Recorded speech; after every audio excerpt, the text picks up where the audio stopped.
बिस्मिल्लाहिर्रहमानिर्रहीम। Dear students, आज के इस लेक्चर में हम उर्दू इंटरमीडिएट साल दोम हिस्सा नज़म में से नज़म इस्लामी मुसावात के बंद नंबर 1 की तशरीह समझने की कोशिश करेंगे। डियर स्टूडेंट्स, बंद नंबर 1 की तशरीह समझने से पहले हम एक पैराग्राफ पर बात करेंगे। इस नज़म में से कोई भी बंद, कोई भी अशार अगर पेपर में, बोर्ड में तशरीह के लिए पूछे जाते हैं तो ये पैराग्राफ आप उनके आगाज में लिख सकते हैं और उसके बाद आप दिए गए बंद की तशरीह करेंगे। तो आइए सबसे पहले पैराग्राफ की तरफ बढ़ते हैं और फिर हम अपने बंद नंबर 1 की तशरीह की तरफ चलेंगे। ये बंद शामिल निसाब मौलाना अल्ताफ हुसैन हाली की नज़्म इस्लामी मुसावात से लिया गया है। मौलाना अल्ताफ हुसैन हाली ने बाकायदा तौर पर इस्लामी मुसावात के नाम से कोई नज़्म नहीं लिखी, बल्कि दर हकीकत शामिल निसाब नज़्म के बंद आपकी एक तवील तरीन नज़्म मद्दो जज़र इस्लाम से इक़्तिबास हैं। यही नज़्म मुसद्दस हाली के नाम से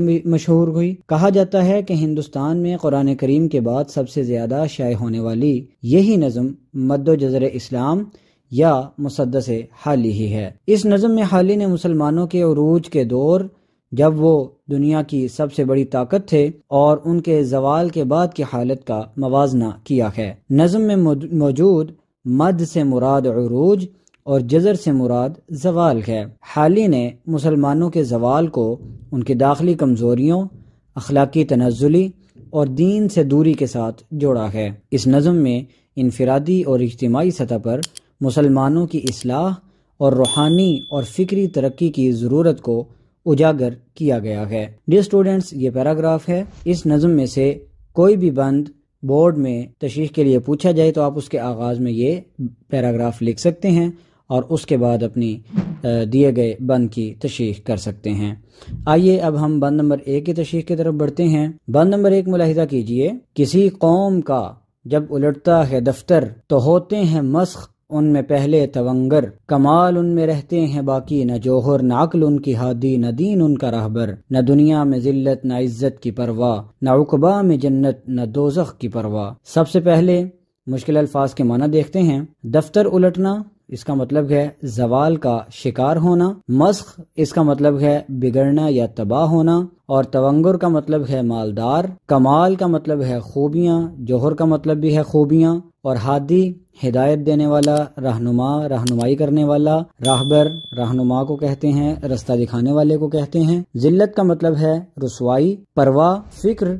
और उकबा का मतलब है आखिरत, जबकि दोज़ख का मतलब है जहन्नुम। डियर स्टूडेंट्स, इस बंद का मफहूम कुछ इस तरह होगा कि जब कोई कौम जवाल का शिकार होती है, किसी कौम का जब उलटता है दफ्तर, तो होते हैं मस्ख उनमें पहले तवंगुर, तो सबसे पहले उस कौम के अमीर लोग बिगाड़ का शिकार होते हैं। कमाल उनमें रहते हैं बाकी न जोहर, इनमें अखलाकी कदरें बाकी नहीं रहती, खूबियाँ बाकी नहीं रहती।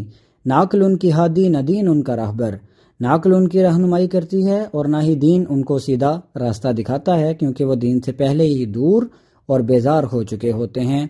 न दुनिया में जिल्लत न इज्जत की परवाह, ऐसे लोग न दुनिया में अपनी रुसवाई और इज्जत की फिक्र करते हैं, न उकबा में जन्नत न दोज़ख की परवाह, और ना ही आखिरत में उनको जन्नत और जहन्नुम की परवाह होती है। आइए अब इस बंद के तशरीह तलब निकात पर बात करते हैं। डियर स्टूडेंट्स, मौलाना अल्ताफ हुसैन हाली की नज़्म मद्दो जज़र इस्लाम का ये बंद मुसलमानों की हालत ज़ार और उनकी बदकिस्मती को बयान करता है जब वो अपनी अज़मत और ताकत खो बैठे थे। पहला मिसरा, किसी कौम का जब उलटता है दफ्तर, इसमें मौलाना अल्ताफ हुसैन हाली ये बात कहना चाहते हैं कि जब किसी कौम का उरूज जवाल में बदलता है तो उसके आसार और हालात तब्दील हो जाते हैं। यहाँ उलटना से मुराद इक़्तिदार, तरक्की और उरूज के मांद पड़ने को जाहिर करता है। यहाँ जो लफ्ज़ उलटना का मतलब है वो इक़्तिदार, तरक्की और उरूज का मांद पड़ जाना, इक़्तिदार, तरक्की और उरूज का ख़त्म हो जाना है। और दूसरा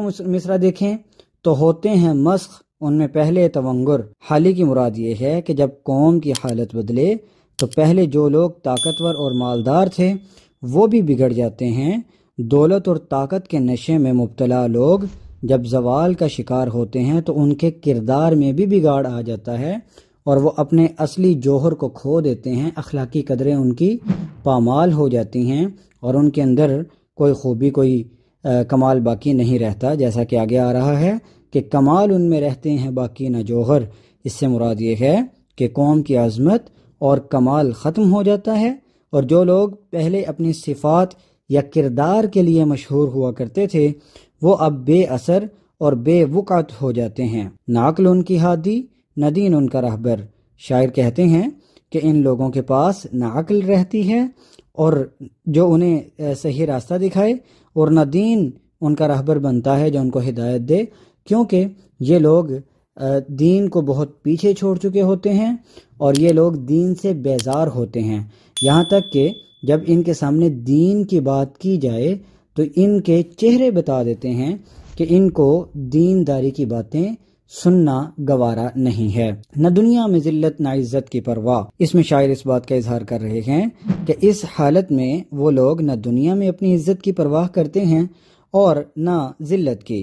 اس کا مطلب یہ ہے کہ ان کے لیے دنیا کی اقدار، چاہے وہ عزت ہو یا ذلت، اب اہمیت نہیں رکھتی ہیں۔ نہ عقبہ میں جنت نہ دوزخ کی پرواہ۔ شاعر کہتے ہیں کہ اس قوم کے افراد نہ تو آخرت کی فکر کرتے ہیں اور نہ ہی جنت یا دوزخ کی پرواہ رکھتے ہیں۔ اس کا مطلب یہ ہے کہ ان کا دین اور آخرت سے رشتہ کمزور ہو چکا ہے اور ان کی روحانی زندگی متاثر ہو چکی ہے، اور اسی سے متعلق حدیث مبارکہ کا مفہوم ہے کہ دین غریبوں سے ہی شروع ہوا تھا، غریبوں نے ہی اس کو ترقی دی، اور قیامت کے قریب یہ غریبوں میں ہی رہ جائے گا۔ اس طرح کا ایک حدیث مبارکہ کا مفہوم ہے جو کہ آپ کی اسکرین پر آ رہا ہے۔ اور ڈیئر اسٹوڈنٹس، اس بند میں حالی نے اس وقت کے مسلمانوں کی فکری، روحانی اور اخلاقی زوال کو بیان کیا ہے جب انہوں نے اپنی اصل اقدار اور عقائد کو ترک کر دیا تھا۔